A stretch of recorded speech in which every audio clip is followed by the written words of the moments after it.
성경에 나와 있는 인물들을 한 명씩 한 명씩 살펴보면서 그들은 어떻게 기도했나 여러분들과 함께 말씀을 나누고 있습니다. 지난번에는 누구를 했죠? 오늘 기억나시는 분들에게는 제가 맛있는 커피를 사드리겠습니다. 이름도 비슷한데 에스라에 대해서 지난번에는 말씀을 했습니다. 오늘은 에스더의 기도에 대해서 여러분들과 함께 말씀을 나누려고 합니다. 오늘 본문을 보면 유다 민족 전체가 생사의 갈림길에 서 있습니다.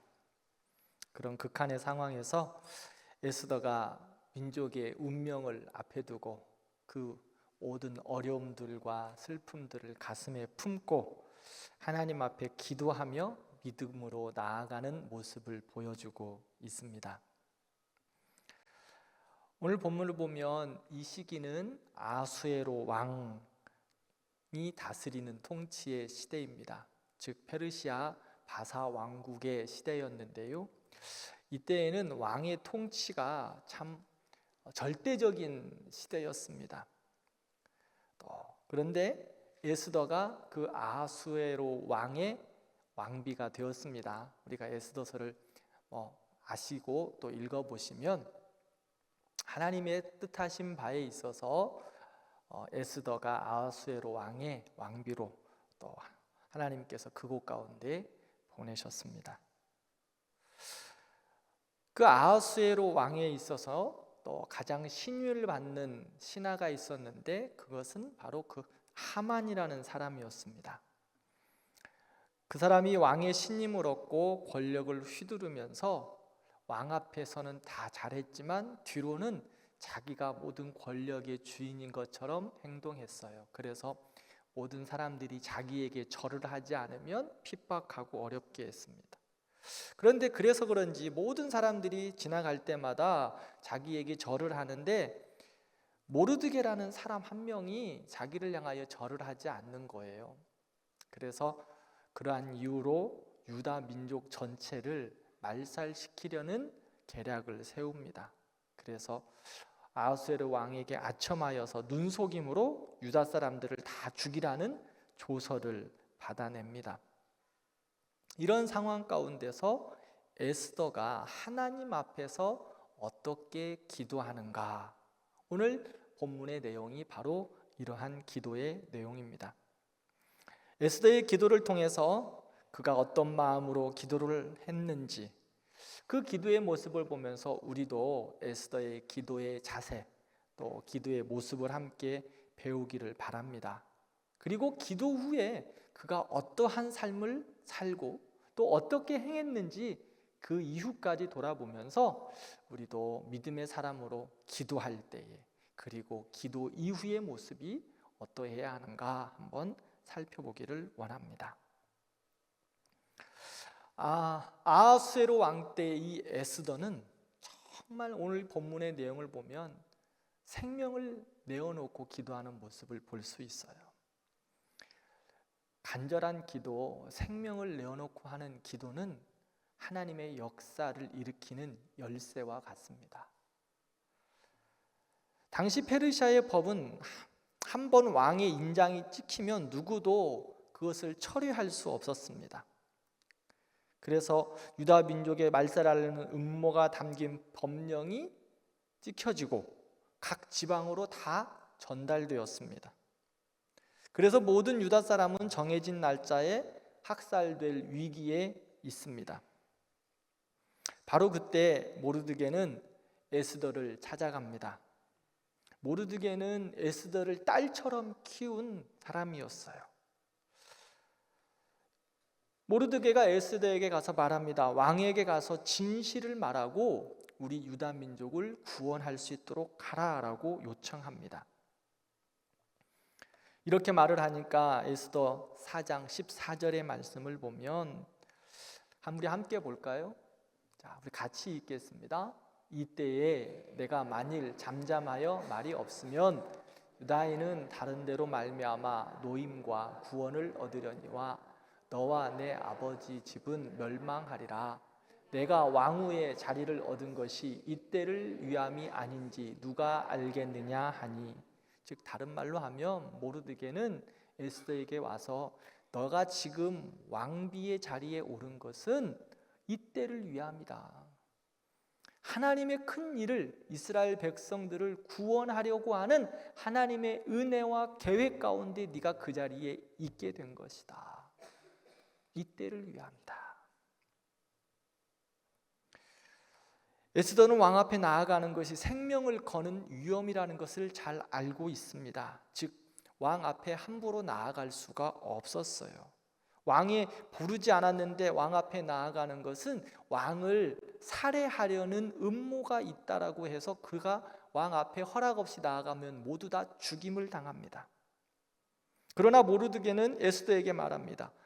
네가 왕후의 자리를 얻은 것이 이때를 위함이다. 너의 생명이 두려워하지 말고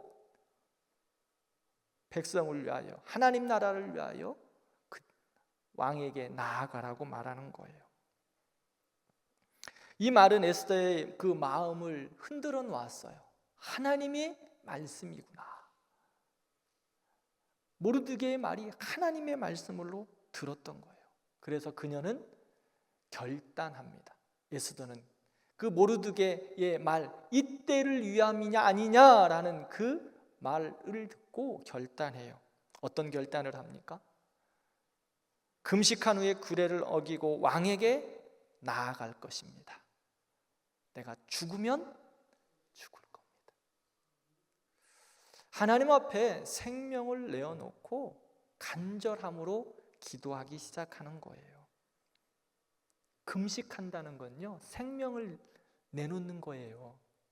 그것을 말하는 거예요. 금식한 후에, 즉 하나님의 역사하심과 인도하심을 바라보며 금식한 후에 왕에게 나갈 겁니다. 어떻게 계획하고 어떠한 방법을 세우지 않습니다. 에스더는 왕에게 나아가는 전략을 세우지 않습니다. 금식과 기도로 먼저 하나님께 나아갑니다. 죽으면 죽으리이다. 하나님께 모든 생명을 맡기고 하나님의 뜻이라면 어떤 결과도 받아들이겠다는 믿음의 고백으로 간절함으로 기도하기 시작하는 거예요. 그럴 때 하나님께서는 에스더의 기도를 통해서 하나님의 역사를 이루셨습니다. 생명을 내놓고 기도하는 간절함의 기도. 우리의 기도는 어떤가 한번 살펴봤으면 좋겠습니다.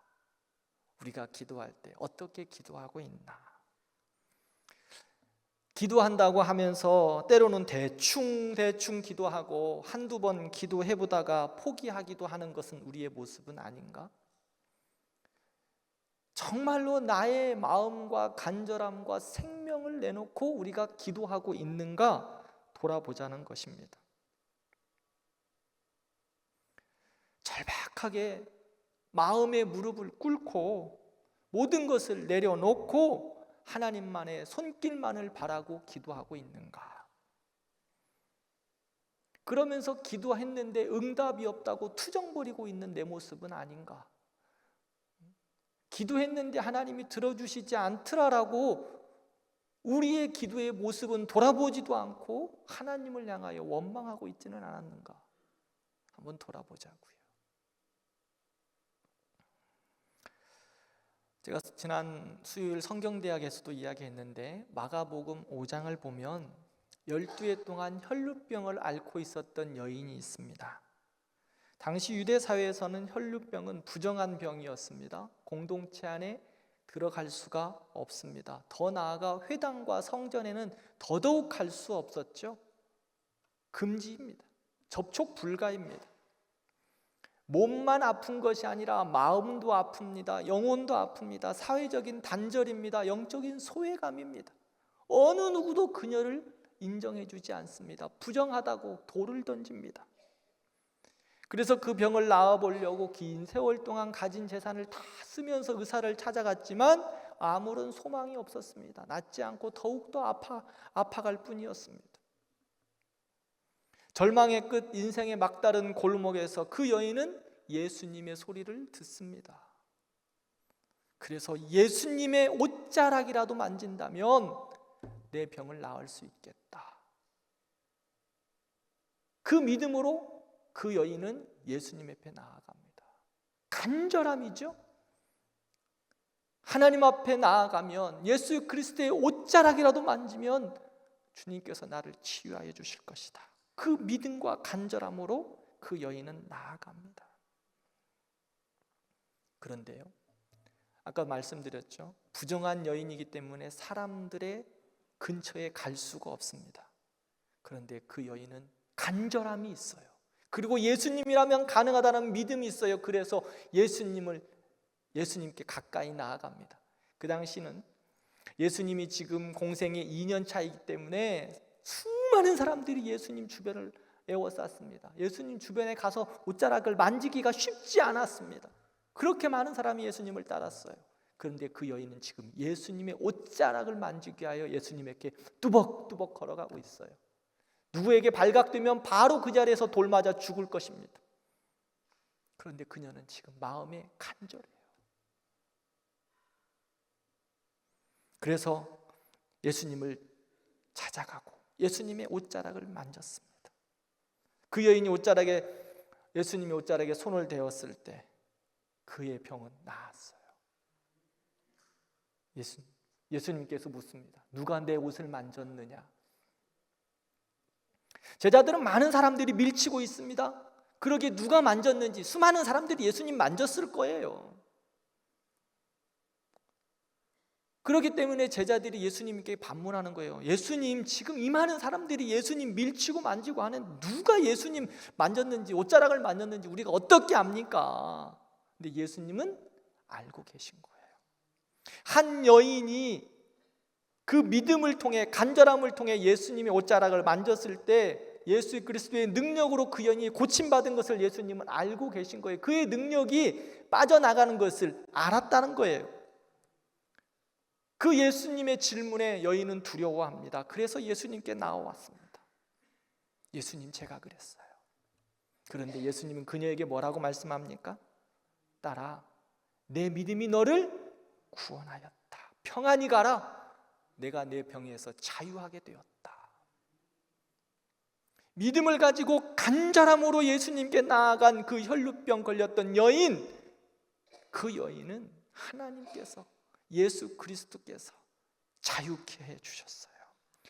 예수님은 간절한 믿음의 손길 결코 외면하지 않으셨습니다. 사랑하는 여러분, 오늘 우리는 기도의 자리로 나왔습니다. 늘 우리가 기도할 때 하나님 앞에 마음의 무릎을 꿇고 간절함으로 기도하기를 진심으로 기도합니다. 혹시 오랜 시간 무너져가는 현실과 나의 연약함 때문에 믿음을 잃고 기도하고 있지는 않은지, 그렇다면 우리가 다시 회복하기를 바랍니다. 내가 예수님의 옷자락이라도 만지면, 그 예수 그리스도의 옷자락을 잡으면 그 예수 그리스도께서 우리를 회복시키시고 자유케 하시고 새롭게 하시고, 나의 기도의 제목 가운데 내가 원하는 대로가 아니라 하나님이 원하시는 대로 가장 합력하여 선을 이루어 주실 것이다. 이러한 간절함과 믿음으로 우리가 기도하기를 진심으로 원합니다. 에스더처럼, 혈루병을 앓고 있었던 여인처럼 절박한 심정으로 주 앞에 나가는 거예요. 절박한 심정으로. 우리의 삶이 안정되었다 할지라도 마음의 절박함으로 나아가는 거예요. 어떤 이들을 만나면은요, 평안하다, 다 좋다, 기도의 제목이, 목사님 요즘 기도할 제목이 없을 정도로 좋아요. 그럴 때는 어떻게 해요? 그 은혜를 주신 하나님 앞에 내가 어떻게 나아갈 수 있을까? 마음의 절박함을 가지고 마음의 무릎을 꿇고 하나님 앞에 기도하는 거예요.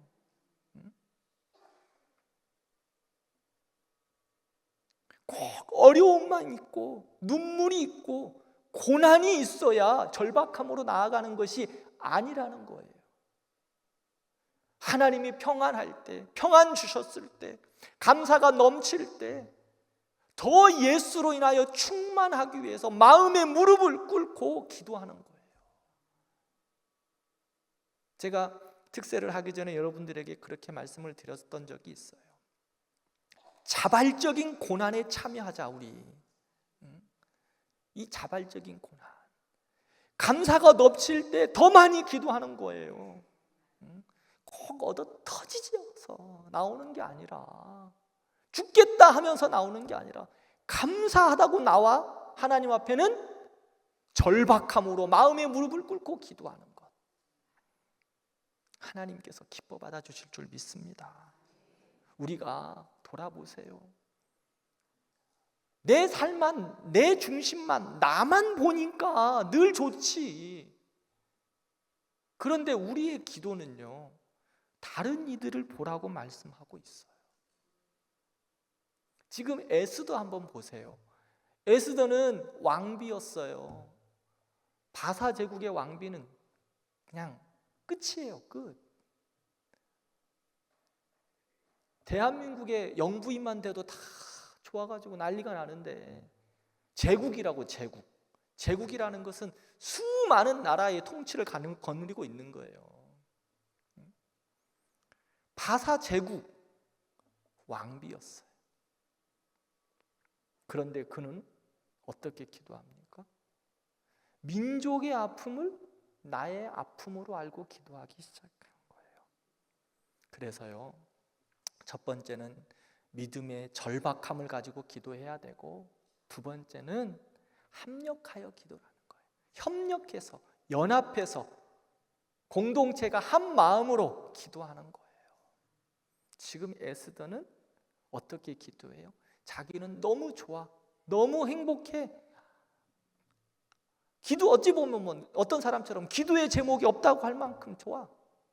그런데요, 그는 공동체의 아픔을 나의 아픔으로 보고 기도하기 시작해요. 자, 우리는 어떻게 기도해야 될까? 합력하여 기도하는 거예요. 연합해서 기도하는 거예요. 교회를 위해서 기도하는 거예요. 옆에 있는 형제를 위해서 기도하는 거예요. 목장을 위해서 기도하는 거예요. 목원들을 위해서 기도하는 거예요. 나라와 민족을 품고 기도하는 거예요. 자, 우리 나라와 지금 민족만 생각하면 애통함이 있지 않습니까? 그러면 우리 어떻게 기도해야 돼요? 그러면 기도의 답이 나오지 않았습니까? 에스더의 모습을 좀 볼까요? 지금 에스더는 위기의 순간을 맞이했습니다. 민족 전체가 죽게 생겼습니다. 자기는 좋지만 민족이 아픔 가운데 있어요. 그래서 에스더는 어떻게 반응합니까? 4장 16절을 보면 유다인들을 다 모으라고 합니다. 그리고 나를 위하여 금식하라고, 그리고 당신들을 위해서도 금식하라고, 나도 금식하고 당신들을 위하여 기도하겠다고. 이게 무슨 말이냐?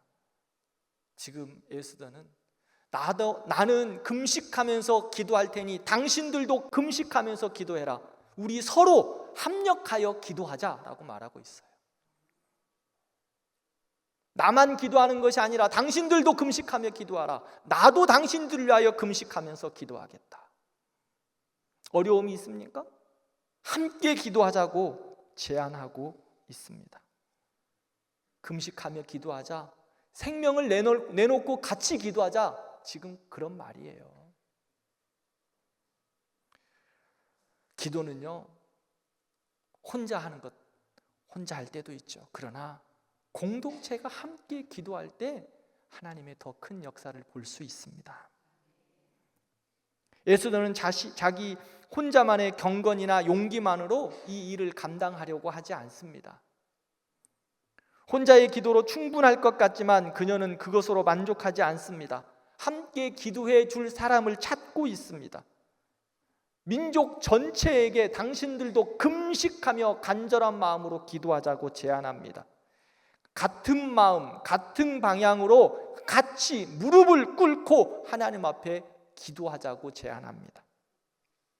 성도 여러분, 기도는요, 혼자 싸우는 전쟁이 아닙니다. 물론 하나님은 개인의 기도에도 귀를 기울여 주십니다. 그러나 성경의 역사를 봐도 그렇고요, 하나님의 큰 역사의 전환점이 있을 때마다 공동체가 함께 기도하며 하나님의 역사를 이루어가는 것들을 볼 수 있어요. 우리가 지금 사도행전 살펴보잖아요. 사도행전 1장을 보면 제자들과 120명의 성도들이 기도하기 시작해요. 마가의 다락방에서 함께 모여 기도하라고 주님께서 말씀하셨죠? 어떤 역사가 있습니까? 마가의 다락방에서 한 마음으로 기도할 때 성령의 부으심과 그곳을 통하여 초대 교회의 시작이 있는 것을 볼 수 있습니다. 공동체의 합심의 기도는 하늘문을 여시는 하나님의 통로라고 저는 생각해요. 우리 대광교회의 합심의 기도는 이 구로동의 하늘문을 여시는 하나님의 기도의 통로예요. 하나님의 기도의 통로. 역대하 20장을 보면 모압과 암몬 연합군이 유다를 침공하려 합니다. 이때 왕은 여호사밧이었습니다. 그런데 여호사밧은 이 모압과 암몬 연합군을 당할 능력이 없습니다. 그래서 그는 어떻게 합니까? 온 백성에게 금식을 선포하며 이야기합니다. 우리 함께 기도하자. 남녀노소 모두 성전에 모여 하나님께 부르짖자. 하나님은 그렇게 함께 기도하는 그들을 향하여서 말씀해요. 선지자들을 통해 너희가 싸울 것이 아니라 내가 대신하여 싸울 것이다. 합심하여 공동체가 기도하기 시작할 때 하나님께서 내가 대신해서 싸워주겠다고 말합니다. 사랑하는 성도 여러분, 특별히 교회는 혼자 싸우는 것이 아닙니다. 함께 싸워가는 겁니다. 무엇으로? 기도로. 영적인 전쟁을 함께 싸워가는 겁니다. 연합된 기도, 우리가 함께 깨어서 기도하는 중보 기도, 그렇게 하나님께서 그 하나님의 말씀 앞에 순종하며 기도할 때 하늘문을 여시고 우리 교회 가운데 하나님이 역사해 주실 줄 믿습니다. 개인의 기도도 들으시지만 공동체가 함께 드리는 기도, 역사하는 힘이 있습니다. 그러기에 우리 사랑하는 성도 여러분, 100대 기도의 제목을 가지고 여러분들 함께 기도해 주세요. 100대 기도의 제목을 가지고 우리 공동체의 기도의 제목이에요. 함께 기도의 자리에서 기도할 때 또한 함께 마음을 모아 기도해 주세요. 그리고 기도의 제목을 함께 나누시고 기도해 주세요. 숨기지 마세요. 별로 숨겨봤자 좋을 것도 별로 없어요. 자, 기도의 삼겹줄 끊어지지 않습니다. 혼자 기도하시는 것도 좋아요. 하나님이 들으실 거예요. 그러나 기도의 삼겹줄 더 꽁꽁 묶여서 끊어지지 않고 기도할 수 있어요. 그리고 또 하나 그런 이야기 하시더라고요. 기도 제목 이야기하면 돌고 돌아서 다른 사람들에게 이야기거리만 되어서 기도 못한다고 그렇게 말씀하시는 분들도 있더라고요. 구더기 무서워도 닭 못 담그십니까? 여러분? 그렇게 말씀하시는 분들이 꼭 그런 이야기 하시는 것 같아요. 기도에 합력하여 기도하는, 즉 중보 기도의 능력을 경험하지 못하고 그런 이야기 하지 마시라고요. 혹이나 사람들이니까 다 우리가 똑같은 마음이지 않을 수 있어요. 그러다 보니까 어떤 이들은 입이 싸가지고 입이 싸서 쫑알쫑알 다 가서 이야기해.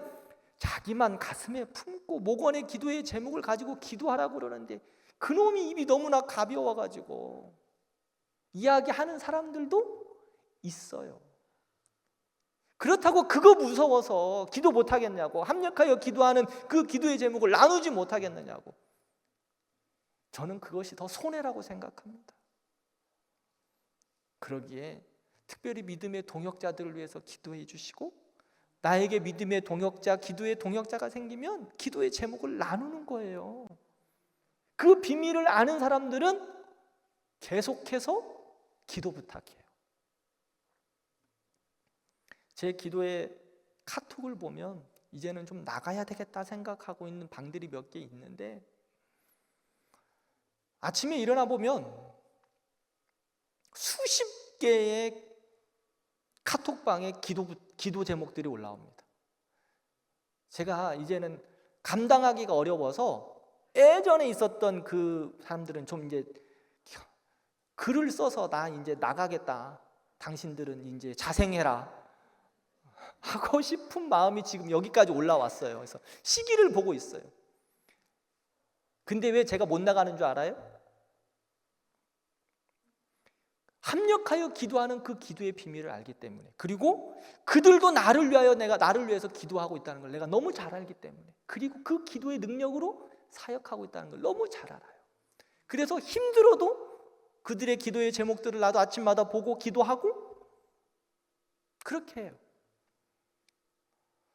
아마 우리 교회에도, 목장에서도 그렇고 또 훈련하는 공동체에서도 이제 기도의 맛을 조금씩 아시는 공동체들이 생기는 것 같아요. 모임들이.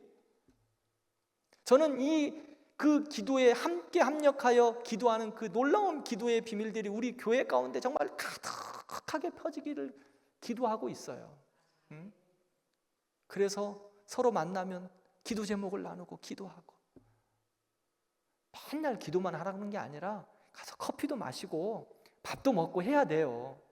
그러나 예수 믿는 사람들의 모임의 결론은 뭐냐? 기도예요.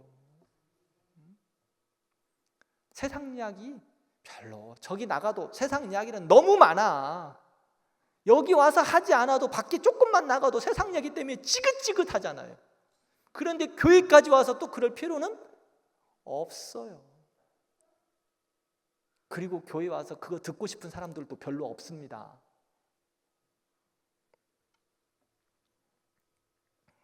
그러기에 함께 마음을 모아 기도의 제목을 나누고 기도하는 거예요. 지금 에스더, 민족의 아픔을 가지고 민족들에게, 유다 민족에게 기도 부탁해요.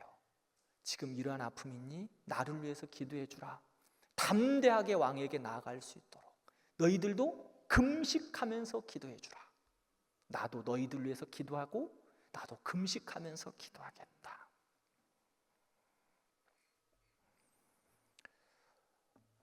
영적인 전쟁 우리는 지금도 감당하고 있습니다. 그런데요, 혼자 감당하기 어렵습니다. 혼자 감당하기 너무 어려워요. 누구랑 감당해야 될까? 여기 옆에 있는 여러분들과 함께 감당하는 거예요. 옆에 있는 집사님과 함께 감당하고, 옆에 있는 권사님과 함께 감당하고, 우리 장로님들과 함께 감당하고, 목사와 함께 감당하고, 저도 여러분들께 기도 부탁하고 함께 감당해 가는 거예요. 세 번째로는 에스더의 기도의 모습을 보면 믿음으로 행동하고 있어요. 기도는요, 결코 수동형이 아닙니다. 진정한 기도는 그 다음 행동으로 이어집니다. 에스더는 기도 후에 어떻게 했습니까? 왕 앞에 나아갑니다. 죽음을 각오하고 왕 앞에 나아갑니다. 기도했으니까 이제는 끝이다. 그렇지 않습니다. 기도하고 믿음으로 반응하는 겁니다. 죽으면 죽으리이다 고백하고 왕 앞에 한 걸음 한 걸음 나아갑니다. 그 걸음은 두려움의 걸음입니다. 그러나 하나님 앞에서 순종과 결단의 걸음이었습니다. 에스더는 기도로 하나님과 동행하면 하나님께서 일하여 주실 것을 믿었기에 담대히 나가는 거예요. 담대히 나가는 거예요. 오늘날 많은 사람들이 기도하면서도 삶에서 그대로 머무르는 경우가 많습니다. 회개는 했는데 삶의 방향은 바꾸지 않고, 결단은 했는데 행동은 따르지 않는 겁니다. 참된 기도자는 기도 후에 변화가 있습니다. 회개했다면 회개에 반응을 하는 겁니다. 돌이키는 겁니다.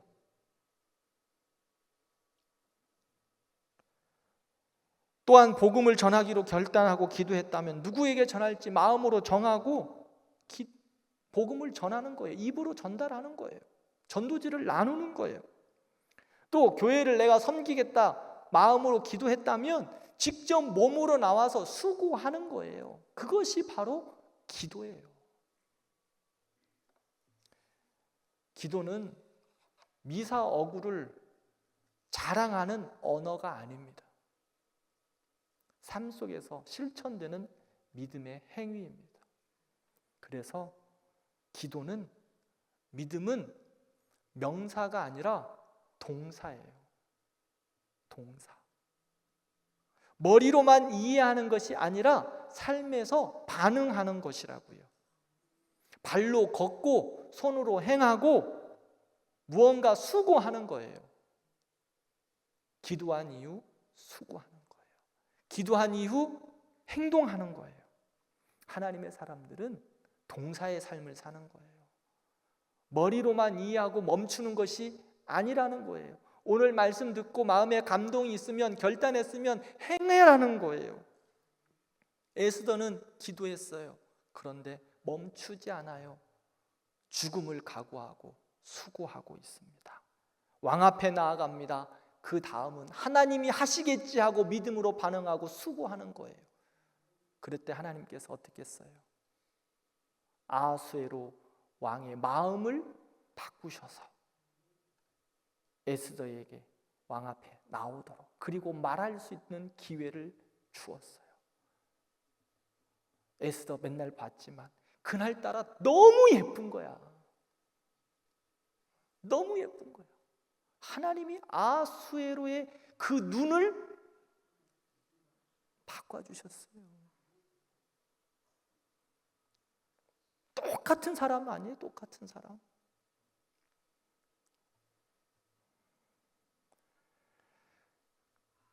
열두의 혈류증을 앓고 있었던 여인 보세요. 간절함은 있어요. 그런데 죽을 각오하고 어떻게 했어요? 예수님께 가잖아요. 예수님께 가는 거예요. 믿음은요, 기도는 행동으로 드러나는 거예요. 돌에 맞을 위험을 감수하고 나아가는 거예요. 그래서 예수님 옷자락 잡는 거예요. 생명을 걸고 죽으면 죽으리라 하고 왕 앞에 나아가는 거예요. 기도는 단지 예배당에서 끝나는 게 아닙니다. 기도한 사람은 가정에서 또 우리의 직장에서 우리의 현장에서 우리의 일터에서 믿음으로 반응해 가는 거예요. 그것이 바로 기도예요.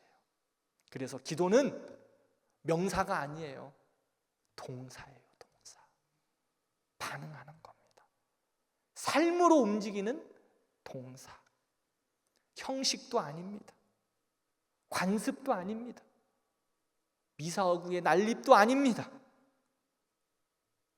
반응하는 겁니다. 믿음으로 반응하는 것. 말씀을 맺겠습니다. 에스더의 기도는 단지 개인의 생존을 위한 기도는 아니었습니다. 민족을 살리기 위한 기도였고 하나님의 역사를 움직이는 믿음의 고백이었습니다. 우리도 에스더와 같은 기도의 모습이 우리 안에 있기를 바랍니다. 그냥 아무 의미 없이 던져지는 기도가 아니라 중언부언은 그냥 반복하는 것이 중언부언이 아니에요. 예수님도 중언부언의 기도를 하신 게 아니라 3번씩이나 간절함으로 반복하면서 기도해요. 간절함으로 기도하는 것. 기도는 간절함으로 주 앞에 나아가는 거예요. 그리고 2번째로는 기도는 혼자 하는 것도 중요해요. 그러나 함께 기도하는 거예요. 그럴 때 하나님께서 하나님의 역사를 이루어 주실 줄 믿습니다. 가족들에게도 기도의 부탁을 하십시오. 자녀들에게도 엄마 아빠의 기도의 부탁을 하시고요. 남편에게도 기도의 부탁을 하시고 그리고 그들의 손을 잡고 함께 기도하십시오. 가까운 사람하고 먼저 기도 제목을 나눠야 되는데 가장 가까운 사람에게는 가장 나중에 기도의 제목을 부탁하는, 그러지 말고. 그러면서 이야기해. 다 알고 있으니까. 몰라요. 마음의 기도의 제목을 어떻게 알아? 같이 마음을 나누고 기도의 제목을 나누고 함께 기도하는 거예요. 그리고 믿음으로 반응하는 거예요. 우리에게 주신 주님의 사명을 가지고. 그럴 때 주님께서 말씀하실 거예요. 이때를 위함이다. 내가 너희들을 부른 건 이때를 위함이다. 믿음으로 반응하고 믿음으로 행하는 그 모습들을 보며, 그렇지, 내가 이때를 위함이야. 우리의 믿음의 반응이 하나님의 때를 위함인 줄 알고 믿음으로 반응하고 기도해서 하나님의 큰 역사를 우리가 함께 이루어가기를 진심으로 축원합니다.